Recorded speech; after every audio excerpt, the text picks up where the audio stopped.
So the last tactic that I like to talk about is participation. And participating is about connecting with other people.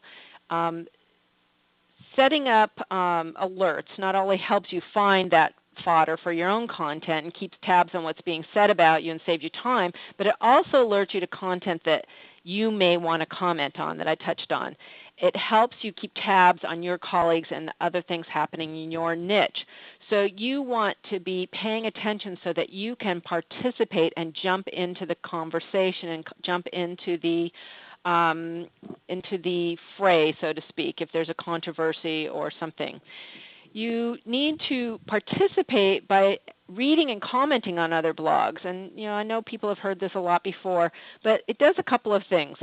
It keeps you apprised of what others are writing about, so it keeps you on top of what's happening in your industry. It also makes you visible.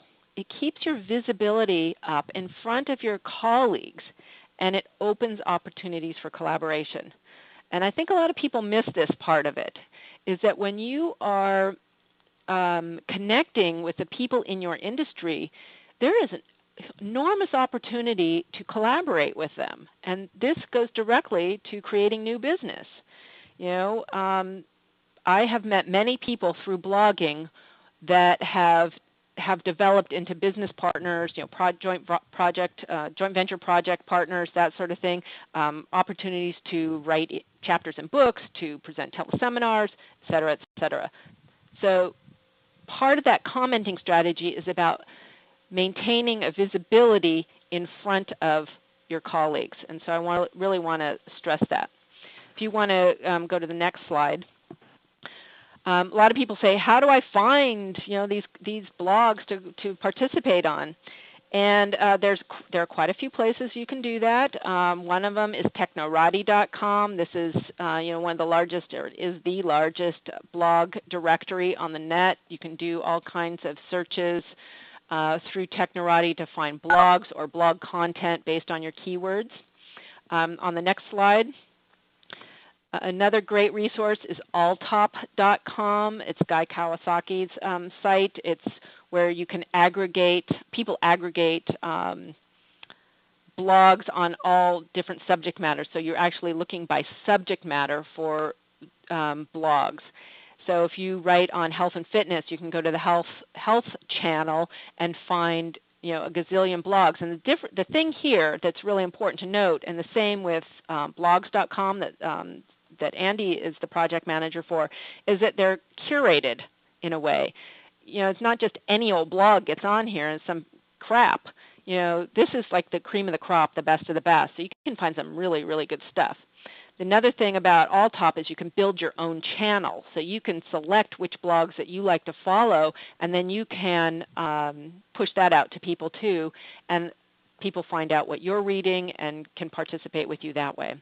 So the one slide I don't have is for blogs.com, but that's also a great resource there too. I did want to point out with blogs.com, we've got a ton of top 10 lists.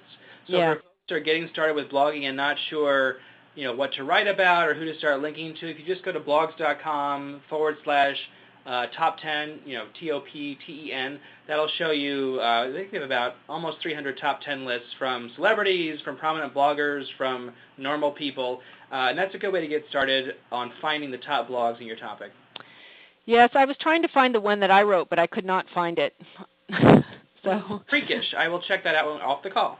Well, I just couldn't figure out how to do the search for it. But okay. Anyway, I know I wrote one. So I'm one of those regular people that wrote a top 10 list. The next slide.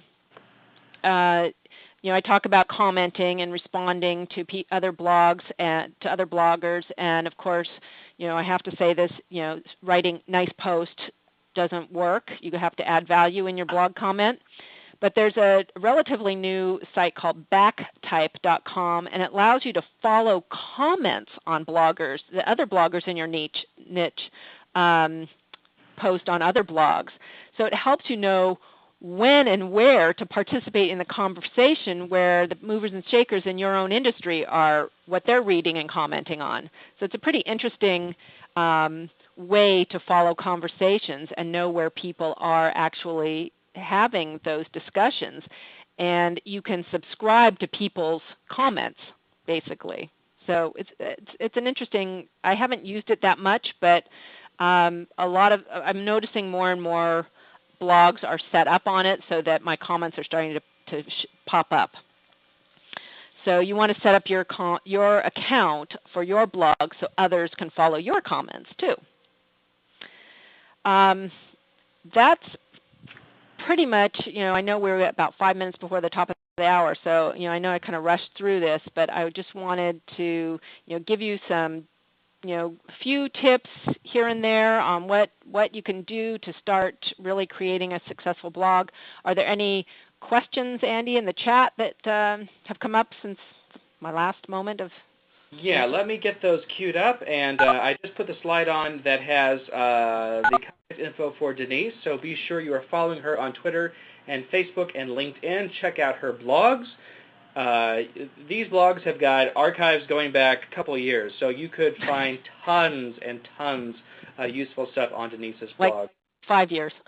5 years. Oh, my God. That's awesome. 2004. Yay! Yay! I'm going to put up the slide that we have with our discount code for typepad. So as we enter the Q&A, I'll have this slide up. If folks want to try out typepad today, we do have a discount code just for folks on this call. Just go to typepad.com, click on to start the free trial, and you'll enter in the coupon code of DW610. I'll say it again, DW610, and that's 10% off for the life of your account.